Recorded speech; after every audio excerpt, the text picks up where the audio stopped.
À Rouen comme ailleurs, les écoles nationales supérieures d'architecture se mobilisent en ce moment pour dénoncer des moyens financiers insuffisants, des contrats d'enseignants précaires et un personnel administratif en sous-effectif.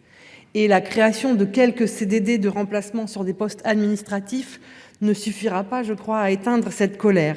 La grande fragilité financière des écoles d'architecture les contraint à multiplier des réponses à des appels à projets, voire à solliciter de plus en plus de fonds privés, ce qui est un problème en soi, qui se conjugue au fait qu'elles n'ont ni les personnels administratifs ni l'ingénierie pour mener ce travail à bien. La loi de finances pour 2023 a acté un indice de rémunération des enseignants contractuels et vacataires à 410, soit à peine 1 500 €. L'utilisation du 49.3, déjà, ayant annulé un certain nombre d'amendements que nous avions pu faire ici au Sénat ou à l'Assemblée nationale qui visaient à revaloriser cet indice.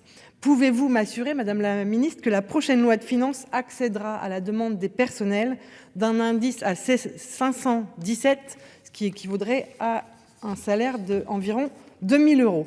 Par ailleurs, l'arrêté du 24 avril 2018 ne reconnaît pas l'enseignement des langues étrangères pour l'architecture. Conséquence, les enseignants concernés ne peuvent pas être titularisés ni envisager d'évolution de carrière. Plus globalement, les moyens alloués par l'État s'élèvent à 8 500 € par an et par étudiant en architecture, contre 10 500 € pour les étudiants de l'université et plus de 15 000 pour ceux des grandes écoles. Pourquoi cet écart? C'est d'autant plus injuste que les écoles d'archi, comme celle de Normandie qui est située à Darnétal, sont souvent éloignées des campus, ce qui ne facilite pas l'accès des étudiants au service du Crous. Quelles mesures entendez-vous prendre face à cette crise, en sachant que nous sommes devant des enjeux nouveaux, notamment celui de la transition écologique, dont les écoles vont devoir s'emparer? D'ailleurs, le ministère de la Transition écologique ne devrait-il pas contribuer au financement de cet enseignement aux côtés de ceux de la culture et de l'enseignement supérieur? Je vous remercie. Merci, cher.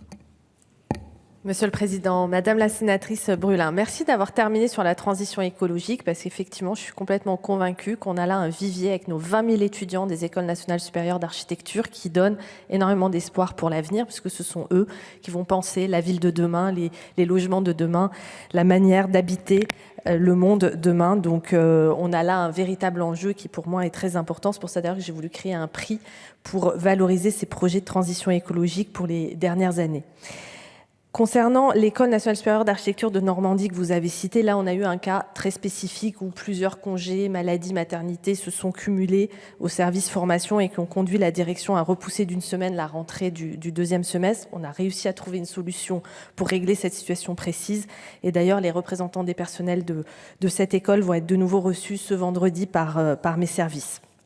C'est important quand même pour moi de vous rappeler tous les efforts qui ont été faits tout de même depuis 6 ans, parce que depuis 2017, il y a eu en matière d'emploi 111 titularisations d'enseignants contractuels, 80 créations de postes. Rien que pour l'année 2023, ça a été une de mes priorités dans mes négociations budgétaires, 17 postes supplémentaires et une revalorisation des rémunérations, c'est vraiment acté. En matière de crédit de fonctionnement, ils ont augmenté de 7% depuis 2019. Et j'insiste sur les travaux d'investissement aussi qui ont été faits à Bordeaux, à Grenoble, à Lille, à Lyon, à Saint-Étienne. 75 millions depuis 2021 de travaux d'investissement. Et pour 2023, on en a parlé au moment de présentation de mon budget, j'ai vraiment mis l'accent sur les écoles d'architecture avec une augmentation de 20%. 20% qui se répartissent à la fois en fonctionnement et en investissement courant. Ça me permet de rectifier le chiffre que vous avez mentionné là de 8 500 €. En fait, aujourd'hui, la dotation par étudiant, elle est évaluée à 11 000 € en moyenne. Je pourrais vous donner les détails du calcul. J'ai bien conscience qu'il reste des questions, des inquiétudes qui sont légitimes. Je continue le dialogue avec les écoles et leurs représentants et soyez assurés de mon engagement pour chercher encore et toujours des solutions. Mais les négociations budgétaires pour 2024 n'ont pas commencé. On aura l'occasion d'en reparler. Merci. Merci, Madame la Ministre.